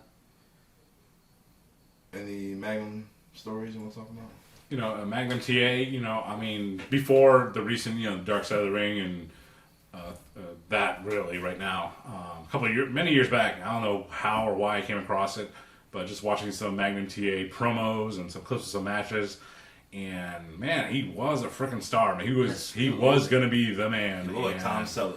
It was just unfortunate what happened to him. He was probably going to be Stone Cold before Stone Cold was even going to be Stone Cold. Yeah, I don't know about that. I don't know about that. For WCW's Stone Cold? So do you know when the accident happened? What year? Or 86? 86, 87, something like that. Yeah. All right. I mean, it doesn't seem like it connects at all, but who would be the next upcoming babyface after that happened? And I can't think of anyone. It was Sting. So Sting was in a spot because he had his time to shine with Tully for the TV title, and then he went to Best of 7 with Nikita Koloff, and then after that he was getting ready to. He was supposed to fight Flair. For the title. Yeah. So. That's when they turned Nikita babyface. That was after the fact. Yeah, after the fact. Yeah, he had no choice since this dude got an accident. Yeah, I mean he's still alive. He can walk. He's mostly wheelchair bound, or special Segway bound, but he's still around. So thank goodness for that. But yeah, he's just a tragic story of wrestling. He could have been one of the greats, and things just happened. Stepdad to his rival's daughter. Tully, and Tessa Blanchard's his stepdaughter. Will we see an appearance of Tessa in a couple of months? She is unhireable. Ask the women in all locker rooms. I know. Ask Ricochet. Oh, they used to date, right? Yeah. He used to date Katana Chance too. Everybody, yeah. So he's like Dolph Ziggler. He's here to show the world. CM Punk, he was a real Divas champ. Yeah, he dated Lita allegedly, and Sunny Days. CM Punk had it all. Sunny dated everybody. Everybody has Sunny From Ahmed Johnson to the Zodiac. Nah, Ahmed Johnson. Okay. Should we link to that? Nah, shake the booty man. Definitely the booty man. But man, I miss them days of WCW or NWA. Like that's one of the reasons why I was a fan of that era, because it was the storylines was real. WWF was all hokey and cartoonish at the time, and like the lighting was dark, and you just focus on the ring. It's like a actual story. It was more intimate. Yeah, it was more realistic. Yeah, less of a cartoony show. And I loved it. It just even WCW in the early '90s. Like, it was still like that dark arena, but you focusing on the spotlight. There's no one in there. No. That too. I actually came across the WCW comic book from that area. I printed a bunch of them. Warrior? No, I mean, it was funny because, the WCW roster at the time just changed so much. So by the time the comic book came out, it was already out of date. It had, it had Sting, Rick Rude, the Dangerous Alliance, and things like that. Man, the Dangerous Alliance. Oh. And then they, so they had a comic book back in the day. So if you want to collect an item, collect the WCW comic book from the early 90s. Yeah. If you can find it. Talk about lost factions. Everybody's a Hall of Famer in that. The Dangerous Alliance. Every single body in that whole faction. No. Not Bobby Eaton. He should be. He should be. I don't care. WWE, put him in the goddamn Hall of Fame. It's part of the Midnight Express. Yes. I'm tired of saying it. Rock rolls in it, right? How is... Yeah, Midnight should be in there. Oh my God. I love the Bushwhackers. I'm sorry they lost somebody, but how are they in the Hall of Fame before the Midnights? Because they were in Before WWE? Cornette? I know Cornette's got a fucking mouth, but who cares? They were WWE guys. The Midnights were not. They were NWA guys. Except for, Bombastic Bob and Rude Delicious Bart Gunn. Yeah. Sorry, Bart. That was bad. They should have never done that to you with Butterbean. The new Midnight Express. Butterbean did it to himself. He knocked his ass out. Shoot. Boy. That was his issue. Brawl for all. They had those little... They could have gimmicked that, but no, he didn't want to. That's what I heard. It's WrestleMania, go all out. And he had that deep voice on Dark Side of the Ring. Get knocked out. Yeah, fuck that. Good old Bart Gunn, that intense show-closing angle with him and facing his brother, daddy-ass Billy Gunn in the main event of Raw in 96. This son of a bitch still looks fucking great. Not even fair. Bart Gunn gave Billy Gunn a stun gun maneuver on the top rope, and they pretended, Billy was paralyzed or something, and that's how Raw ended that night. For real? Yeah. What was it, Lowell Mass? I don't know. It was one of those Raws in the late 96, after this one Guns broke up due to Sunny. Talking about Wrestling Encyclopedias over here. Yeah, speaking of a Wrestling Encyclopedia, it'll be posted probably after this episode. Yes. We went to a Northeast Wrestling show, and I met some fan, and this dude, you can tell he's a homebody in the basement. Oh, jeez. And, For the record, I don't live in my basement. I just watch TV down there. well, he does that too, and he plays Dungeons and Dragons, and It's good. Good game, maybe. he does all that stuff. Stays out of trouble. It's good. He ain't perusing the downtown streets of a local city unnamed at this time, painting portraits of people, or riding motorcycles. Like the Aces of Eights. He ain't causing trouble. He's just trying he to... caused a little trouble. So I asked him, I said, who won every single King of the Ring? And he broke it down. And I said, this one's from my man Randy. Since Randy asked me this question, we should talk about the King of the Ring. I'm like, I don't remember the damn tournaments, Randy. Yeah, I mean, I can name like a few winners, but I don't know who's who. This dude broke it down every single order. year. I can do the pay-per-view ones, maybe. Not the ones non-pay-per-view. Go ahead, No, do pay-per-view ones. So the first King of the... I'll try. The first King of the Ring pay-per-view was 1993, won by Bret the Hitman Hart. I think he faced Bam Bam Bigelow or Mr. Perfect in the finals. Bam. Yep. What was Bam Bam? And I think he did like a victory roll to finish the match. 1994 was the King of Hearts, Owen Hart, because he went on to face Bret at SummerSlam that year for the title. 95 was one of the worst King of Rings of all time, won by King Mabel. I mean, just Mabel at the time. He beat Savio Vega, and Savio Vega should have won. King Mabel went on to face Big Daddy Cool Diesel for the title, and everyone hated Mabel because Mabel broke. Because he's black? No. Okay. I love Because he was unsafe. shirts and people and microphones. So 1995, he hurt Diesel. He broke Undertaker's face. He was not a popular guy. He kind of disappeared at the end of that year, as a matter of fact. In 1996, won by Triple H. Stone Cold Steve Austin. Supposed to have been won by Triple H. 1997. Triple H. It was a little delayed, but the King of Kings won the title It was there. the game at the time. No, he was on Hurts. He was on Hurts. He was on Hearst. It was the game. Not yet. Not yet? No, on Hurst. The He Blue Blood. he got the new not that De Freud music, whatever it's called. He wasn't DX at the time? No. No, not yet. He was with China though. Yeah. That King of the Ring pay-per-view was something. 1997. It also had Stone Cold and Shawn Michaels in a match before their WrestleMania match. They were tag team partners, and also It was main evented by Farouk Assad and The Undertaker. Yep. And that's where Ahmed Johnson came in at the end. And Ahmed Johnson was supposed to have a title run the very next month, but he got hurt mentally and physically.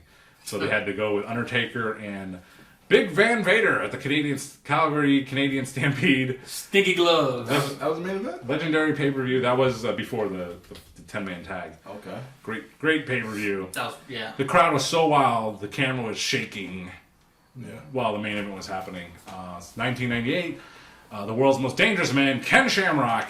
1999, Scissor Me, Cute Kip. Billy Gunn, the King of the Ring, 1999. 2000, I believe, was Kurt Angle. 2001 was the Rated R Superstar. And the very last, see, that's why I ended the pay-per-view. I can't go to the later ones. But 2002 was the last King of Ring pay-per-view, won by the next big thing, Brock Lesnar. Yes. I remember that one. Later King of the Rings, this is where I fall off the list here. Booker T, Wade Barrett, Sheamus, Baron, and Baron Corbin. Barrett. I'm afraid. All right, so you did know that. I want to talk about a bad news Barrett moment. One of the best bad news Barrett moments is the Hall of Fame 2014. You know, it was a I don't know. For me, at least, it was a very emotional show. Jake the Snake, Roberts, DDP, Scott Hall, Warrior. Yes. But to break the tension, Mr. T, to break the tension, Bad News Barrett came out. He did this incredible, just random ass promo. He lit the crowd up, and I still watch it back all the time. It was a great. So Bad News Barrett. Now I'm glad he's back. Yes. I'm glad he's the announcer on SmackDown. So. Good news for the king of bad news. Bad news, Barrett. You know your King of the Ring. All right, I couldn't name him in order, but I know who was who. I didn't know the name. Yeah. Now, I also asked this dude off camera, every Royal Rumble winner, and he broke that down. Yeah. We could try that, too. He didn't do the women's. He said, you want the non-televised? I said, nah, just the main ones. Yes. Go ahead, sir. So, 98. 98 or 89? No, 98. All right. 98. 88. I think the first official 88. Jim Oh, Duggan. yeah, Hacksaw. It's that's a little rough for me. I think 1990. Didn't Hogan or Warrior win that one? Might have been Andre. No, Andre didn't. Never Andre ever won. I remember Hogan. No, Battle Royals. You think of Battle Royals. All right, so the Royal Rumble's a little iffy.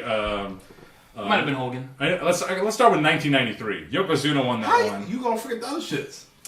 Because I don't remember. Because like at that time, they didn't have that rule where the winner of the Royal Rumble went to Mania. That's true. That changed in 93. 93. Yeah, that's why I'm starting with that one because I can remember that one. I think Hulk Hogan won a bunch, and he was already the champion. Hogan won either 2 or 3. Two. So that's why I started with 93. The only one with 3 or 4. Yep, 3. I'm gonna try this. Go ahead. Starting from 93 with Yokozuna. 94 was Bret Hart and Lex Luger. Yep. 95 was Shawn Michaels. Yep. 96 was also Shawn Michaels, yes. I think. 97 was Stone Cold Steve Austin, but really Bret Hart, right, guys? Yeah. 98 was also Stone Cold. 99 was Vince McMahon, wasn't it? Yes. 2000 was The Rock, but really the Big Show. Yep. 2001, that was Stone Cold again, yep. I think. Yeah, because he went to Mania with Rock and Austin. All right, it was. Yep. 2002 was Triple H. Yep. 2003 was Brock Lesnar. 2004 was a man who doesn't exist anymore. 2005. Same thing he said. Yep. Same thing he said. Wow. Nobody says that name. Basements are cool. They're not humid in the summer. Oh, that's a different Got a lot of weight machines in there, though. Wait. 2005 is Batista and John Cena. 2006, Rey Mysterio. 2007, The Undertaker. 2008 was John Cena. 2009, what was that? That was No. Cena, right? 9? No.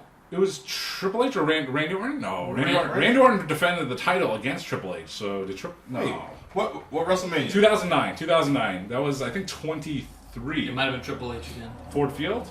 No. 2009. Was it Shawn Michaels? It was John Cena. Was it John Cena and Batista? Wait. No, that was 2005. No, Batista. Wait. 2007 was The Undertaker because he faced Batista. 2008 was John Cena. He had that triple threat with Edge and Triple H. No, Triple H and 2009. Big Show. Was it Orton? Orton. Triple H, Orton and Triple H. In 2009. That's sticking to that one. Might have been Orton. 2000 Orton. Yeah. In Orton. Yeah. No. It's Orton. It's got to be Orton. I got called out. I think it's probably Randy Orton because he faced Triple H in the main event of the WrestleMania 25, the 25th anniversary of WrestleMania. Yep. 2009, 2000. Randy Orton. 2010 was Edge. 2010 was Edge. 2011 was Alberto Del Rio. 2012 was Sheamus. 13 was John Cena, so he faced The Rock. Yep. 2014 it was Batista. 2015. Should have been Dan Bryan. 2015 is no, it was 2015. Not Brock. Roman? No. Roman? 2015 was Roman. Yeah, the Philly. Roman won because Brock came out. It was a year too late. 2016 was Triple H. 2017 that was for the title. Yes. 2017 Randy Orton won it. Jesus Christ. 2017, 2018 that was Shinsuke Nakamura. I'm getting assistance, all right. Some stuff. I get them. 2019 was Seth Rollins? No. Because Seth faced Brock, and then the other match. Yeah, I think it was Seth. You got something WrestleMania, I can tell you. O'Brien and Kofi? No. It was Seth. Seth won? Seth won that. All right, Seth won 2019. 2020. 2020 was Drew McIntyre. Yep. 2021 was Edge. Yep. 2022 was last year. Last year, what was that? Where was that? Dallas. It was Brock. Yeah. Brock won it. Fucking asshole. Yeah. Alright, see, not bad. So it's not bad. Not bad. Hiccup too. That era, like 2009, 2010, that's like a fuzzy area for me. Yeah, that's why I stopped watching. I took a break. Like I think everyone takes that one. Alright, break. so you don't remember, what was it, 89 in them? So, alright, let me see.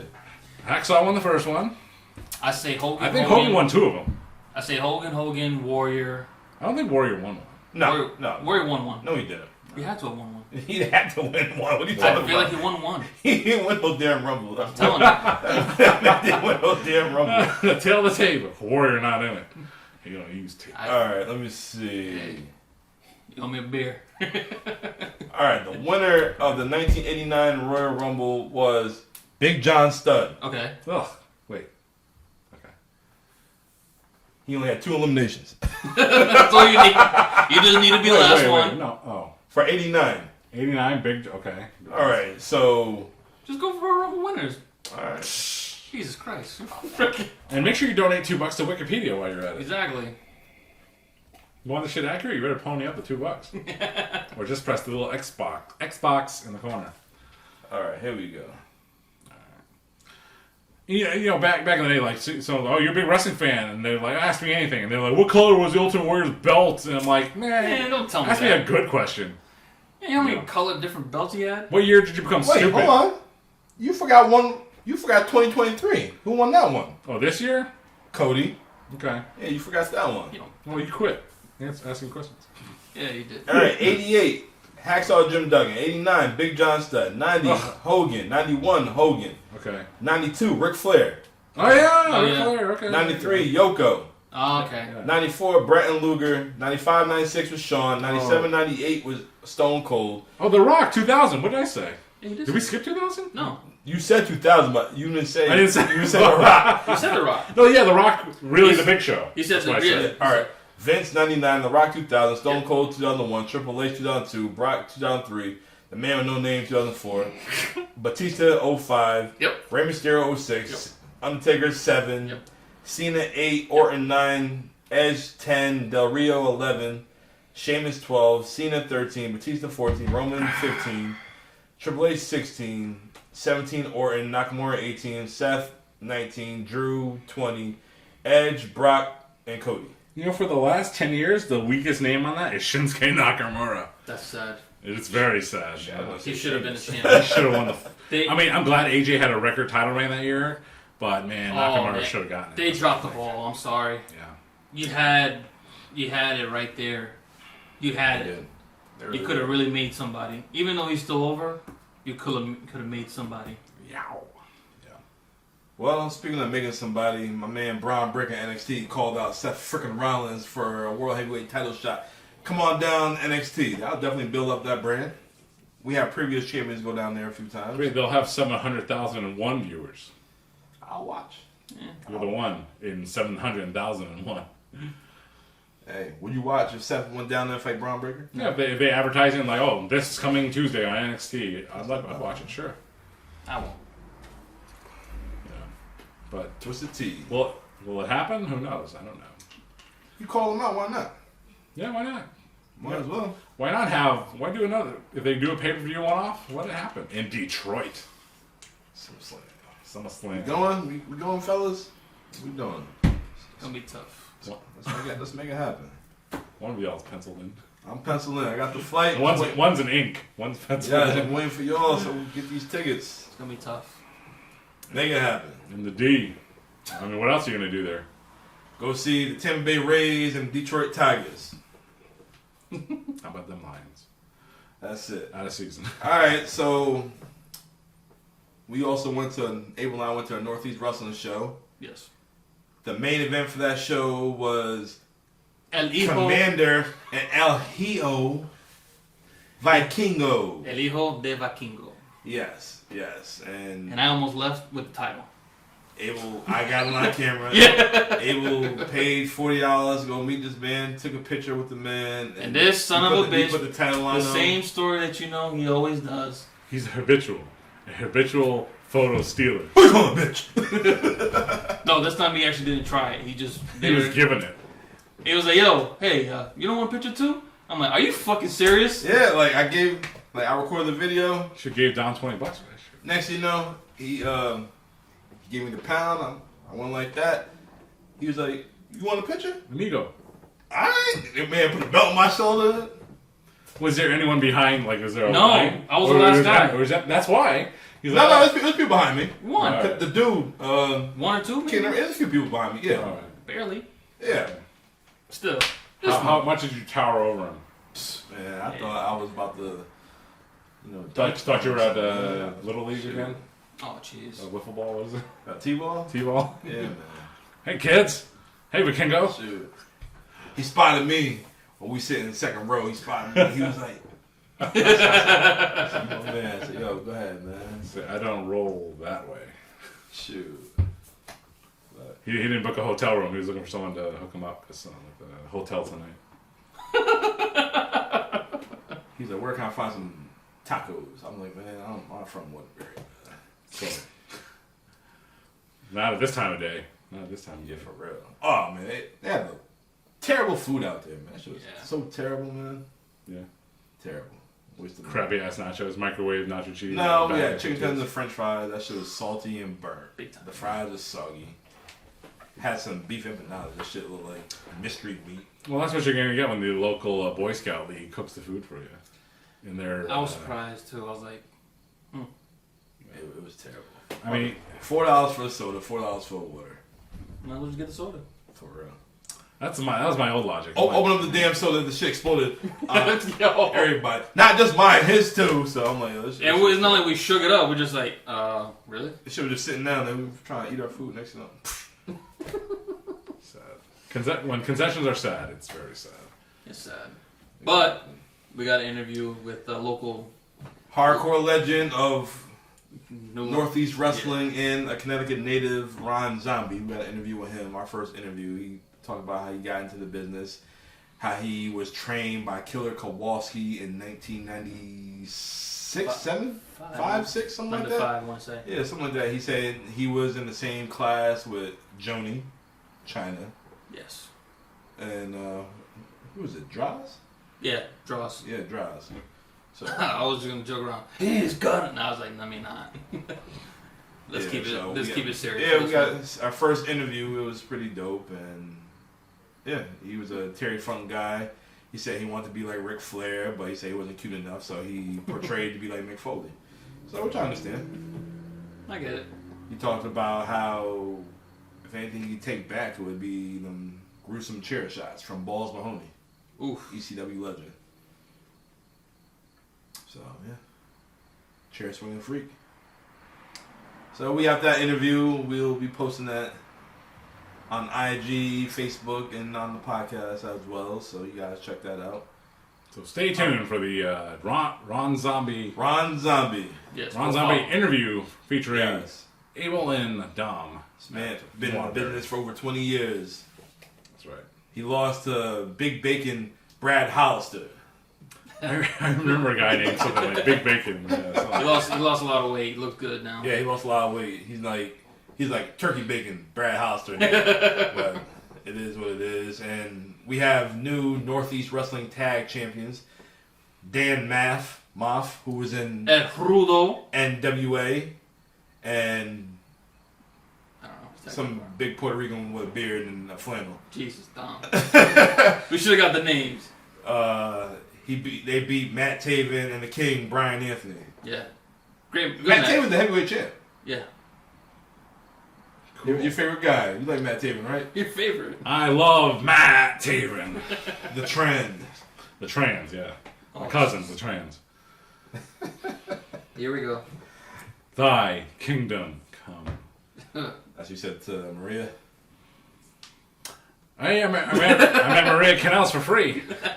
Randy got a picture with I think Mike Canales and Maria Mike Bennett. Whoops. And Maria, and actually Mike took the picture with Maria, and I snuck in there and I got one with Maria myself. My man. There you go. I did the Dom. I stuck in there. I didn't sneak in. With Cody Rhodes, you did. No. Wow. I said, yo, Cody, let's take a pic. Yeah. I'm not supposed to do this. But I will anyway. Yeah. Exactly. Jeez. I'll post a picture on Facebook and the Instagram page as well. I'll post a video of Abel trying to steal the title from Vikingo. The next, I'll be on AEW. Just hold it. Just taking the belt. That's it. I thought about it, but I was like, nah. Abel's the new mega champion. You imagine? I'm the tallest one down there. For real. You're not one of us because you're tall. Yeah. Yeah, he could be like, Satnam Singh. yeah. And would be the son of Satan. Jesus. Abel could be like Suicide. Oh, hell no. TJ Perkins. And Kazarian. Where's he at now? TJP? He's in New Japan Strong. Yeah. He's doing well. He's doing well. He's the cruiser great. Like, he just came out of nowhere with a bunch of sleeve of tattoos. And it's like, Yeah. what the fuck? Yeah. They didn't want him to have it in WWE, and after that, man just went crazy. I have a rare TJP t-shirt that I bought from FYE. The Phil Am Flash. That's who he is. Oh, we met some guy out there, and he's saying he was his best friend, AR Fox. He said, we got the same tattoo. I'm like, I think myself, anybody can have that damn tattoo. I can do that shit right now. A little Playboy bunny. But he said, yeah, he used to backyard wrestle and shit like that. Everything he did, AR Fox wanted to do. Well, obviously not. AR Fox made it, and you did it. You fucking bum. AR Fox is all elite. Oh, boy. He hasn't been seen in months. Yes. Oh, well, that's not true. They had a 6-man championship match with the House of Black not too long ago. Oh, yeah, I meant to mention this during the AEW. Since we got all these trios, we got Chaos, you got BCC, and you got, who else did I say earlier? Oh, FTR and CM Punk. There you go. We got more contenders against House of Black now. That is likely because, Malachi Black is a CM Punk guy. Yes, so he is. they're okay to be on Collision. They are on the poster after all. That's true. And I think that'd be one hell of a match. And the Exactly. loser isn't allowed to get a tattoo for a year. Or the loser has to drink a beer. Oh, boy. And the winner gets Thea Trinidad. I mean, Zelina Vega. Or AJ Brooks. I would like to see her come back. AJ Brooks versus Zelina Vega. Oh, she's gonna kill her. Short age versus short A. So, just light it up. Well, speaking of light it up, it's about that time. You want to light it up, John? You want to Pass the Dutchie from the left one What's side. that? You gonna pass it up? You gonna roll it up? Smooth it up? Chop it up? What are we doing? Edit it up? You know what we're about to do? What is that, Dom? We're shutting down the shop. That's what we're about to do. All right, folks, that has been week 18 of the It Doesn't Matter podcast. Thanks for tuning in, and thanks for watching. And remember to like, subscribe, and comment on YouTube, Instagram, Facebook. Spotify, Facebook, Apple Podcasts when it works. But again, you have any questions, send to us like Randy does every week. Yeah. We got you. You got anything wrestling related you want to talk about, we'll answer. Yeah. That's right. We're going to do it. So thank you all once again. It doesn't matter. Week 18. We'll see you guys next week. Bye. What's going on, guys? It's Dom. I'm here with Abel and Northeast Wrestling legend Ron Zombie. We're here at the Northeast Wrestling Show in Waterbury. My man had a match against Big Bacon Brad Hollister. So I still got big fingerprints on my eyeballs. Ron, it's a pleasure to be spending some time with you. Thank you for having me. Shake your hand right quick. Oh, you in the camera? All right. Thank you for having me. No problem. We seen you got in the game, what, 1995? By 97. I was trained by Killer Kowalski in Boston, Massachusetts. Okay. How was that? First day I walk in, I see these two guys about 260, 275 pounds doing moonsaults off the second rope. I said, what am I getting myself into? Then a week later, I see them on ECW as the Eliminators. I said, at least I don't got to deal with them. They're on TV now. Yeah. And then it was, driving from New Haven, Connecticut every day to Boston, Massachusetts, 2 to 3 times a week. I was there when China was there. I was there when Prince Albert was there.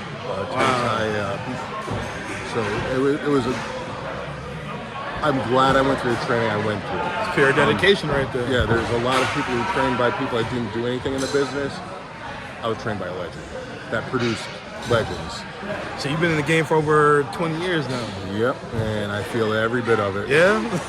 Oh, you talking about hang up the boot soon? You think about it? No. Until you see me pushing around in a wheelchair, I'm going to keep going. Oh, man. Terry Funk went till he was in his 70s. I'm going to try to beat Terry Funk. Oh, there you go. You can do it, and man. Terry's an idol of mine, so. So your favorite all-time growing up? My favorite all-time growing up, believe it or not, is Ric Flair. Okay. I was always a Ric Flair fan. All right. Cactus Jack, Mick Foley. Cactus Jack was obviously an influence. Yeah, I seen the picture on your Facebook. You and Mick Foley. Major influence on me. Bruiser Brody was another one. Terry Funk. But Flair, I grew up during the time of Hulk Hogan, WWE, Ric Flair, and WCW. One guy said, say your prayers, eat your vitamins. One guy had a Rolex and a bunch of girls on his arms. I want to be like that guy. Yeah, you gotta go. Didn't have the Ric Flair looks, but hey, that's the guy I wanted to be like. But then Mick Foley came along, and I could be like him.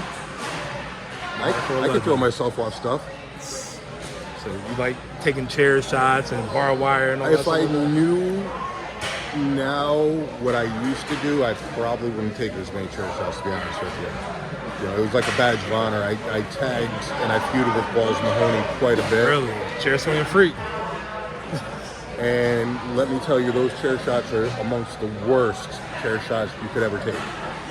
And he was, God bless Balls, I love him like a brother, but whenever he got that chair in his hand, I just cringed. But if I, like I said, if I knew now, we didn't know. Yeah. We took a lot of unnecessary risks back in the day that, thankfully, a lot of the guys are smarter now and they don't. Yeah. Well, we respect you, respect Balls, respect the business, man. If we got anything you want to ask my man right here? Well, I think you asked the question about influence. Do you really think that pandemic actually helped us appreciate the wrestling more than we ever did? We were so far away from you guys. It was such a weird time. I've never seen anything like that. Nobody's ever seen anything like that. And to try to stay relevant during that time was hard. Tensions were at all-time highs. Nobody knew what was going on. It was a scary time. But I think wrestling gave people something to look forward to. Yeah. It was an out. We did some studio tapings just so we could keep active and keep out there. And I think it could have definitely gave more of appreciation because no other sports were doing anything. Yeah. So to get something live, to get something out there, I think it brought a great appreciation. Yeah, because in my opinion, the way I felt, it seemed like we were going down like a little hiatus from wrestling where we were like, all right, we like it, but we're not like into it like it was back in the day. And then because we were so far away from you guys for so long, now it's like, all right, we want you back. This is what kept us going. You guys were the first guys out there, like it was just like 9/11. You guys were the first show out there. It always takes its highs and lows, and we just keep doing it. And I'm glad that people reciprocate, and they, we packed this place tonight. It was fantastic. It's a bigger sized building, and it was packed. Last time we came to the Waterbury for a show, it was at the high school. I think Cody and Kurt was the main event. And Crosby. Yeah, Crosby, yep. Yeah, but I'm glad Northeast Wrestling is still going at it, one of the best. And I don't want to say, because I work for Northeast Wrestling, I've worked for multiple companies throughout my career, and nobody doesn't like Northeast Wrestling. So what's your next stop? Whatever the boss man tells me. When I get the call, I'm there. I just couldn't say no. I hear that. Well, it's a Friday night. We want to hold you, but thank you for... I think there's a beer somewhere with my name on it. Yeah, we got you. Well, till then, guys, I am Dom. I'm here with Abel and the hardcore legend of Northeast Wrestling, Ron Zombie. Thank you very much for having me. Thank you. Appreciate you, bro.